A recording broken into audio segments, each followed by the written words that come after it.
this gentleman did not breach security protocols. The park was open to the public.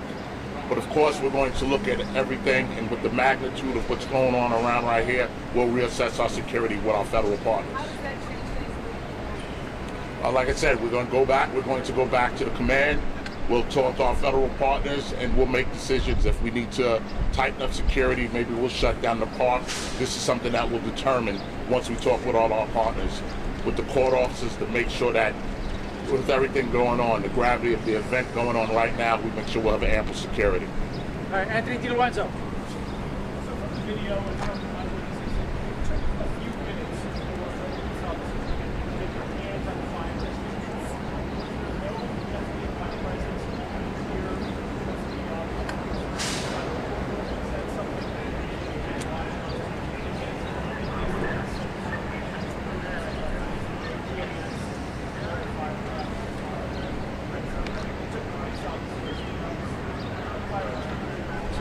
So Anthony, I'll give a piece of that to the fire commissioner, but obviously we're working in partnership with courts, FDNY, all of the city agencies that need to be over here are here. But you got to also remember the park's open to the public. So there was no reason for anybody to already have a fire extinguisher on standby. Nobody knew that this guy was about to light himself on fire. So 2 minutes is a pretty quick response time to be able to get to a vehicle, get a fire extinguisher, run around, get into the park and start trying to extinguish this fire, all right? But as far as FDNY resources, I'll let Commissioner Kavanaugh just talk about what she needs. Yeah, as they mentioned, obviously we'll work with NYPD to review what happened, and if additional resources are necessary, we'll replace them here. But typically for any kind of major security event, which this is, we have additional EMS resources on scene. Fire only sometimes, there usually is not a reason for that, as you typically would not have next to a public park, but we will work with NYPD to review that. I would have to confirm what time they responded. We'll get back to you, but we do typically in any kind of high security event have more EMS resources on scene because there could be patients for any reason. All right, we're going to do 2 or 3 more. Right here.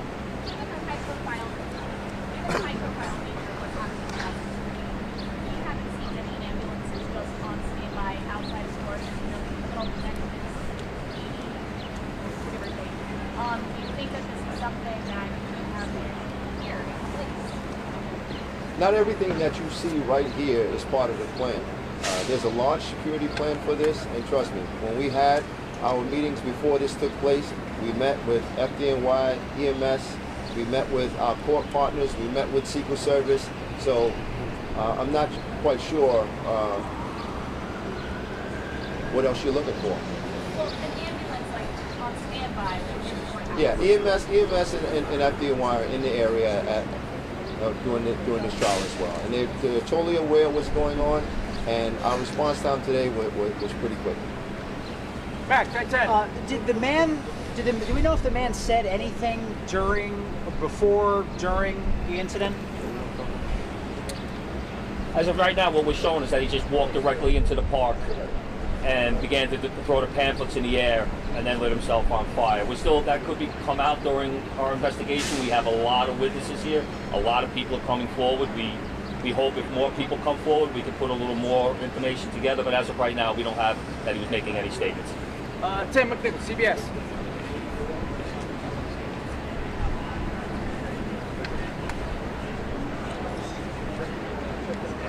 Yeah, we're looking through his social media and what he did online prior, and it appears that he did post something in regards to this event prior to the incident.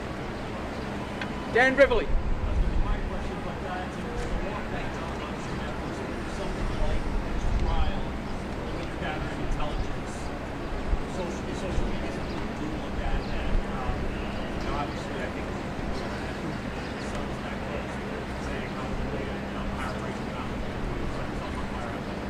Yeah, all of his social media is going to be scrubbed. Obviously, we didn't know him prior to this incident.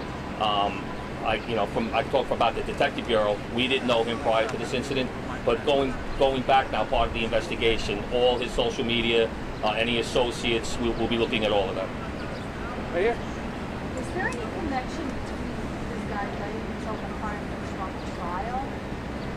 At this point, like I said, very preliminary. We don't have that. Emily, don't pull out. As of right now, he's considered likely. which means he's very critical. His condition is not good, but as of right now, he's still alive. Shayna. Are you aware of any prior concerning We're looking through that right now. As 5 minutes ago, before we started this press conference, I didn't see any criminal history in New York. I know it hasn't been asked yet, but I just want Commissioner Doherty to step in for a second and just talk about what he did immediately after to make sure that the area is safe. Thank you, Commissioner Shepard. Immediately following this incident, I requested the bomb squad to come. I wanted the bomb squad to search this area for any possible secondary devices. They're actually doing this right now behind me with K9 checking all the vehicles. As of right now, there has been no additional devices found. Hasn't been any devices found, I'm sorry, in regards to this incident. So we'll be continuing to search this area. And as far as your question about enhanced security procedures, we're going to take that look into this. Maybe we may have to shut this area down, but that's something that we're going to do. We're going to have a conversation when we get back to One Police Plaza. Thank you. All right, last couple. Can you talk about, just reiterate what security personnel you do have on site right now? Yeah, we're not going to talk about specific numbers, but obviously we're working with numerous city agencies and our federal partners over in this area. Obviously we're working with courts. We're working with the Secret Service. We're working with sanitation, whose building is right here. We're working with FDNY. So there's a lot of city agencies that are part of this, but we won't discuss what number of personnel we have out there. All right, last John, two. question, John. All right here in front. Can you just share what you told Donald Trump's Secret Service detail, his team, what you shared with your team? We're not going to share conversations that we have with Secret Service, but everyone involved in the trial inside is aware of the incident that took place outside today. Last one. Oh, who do you want?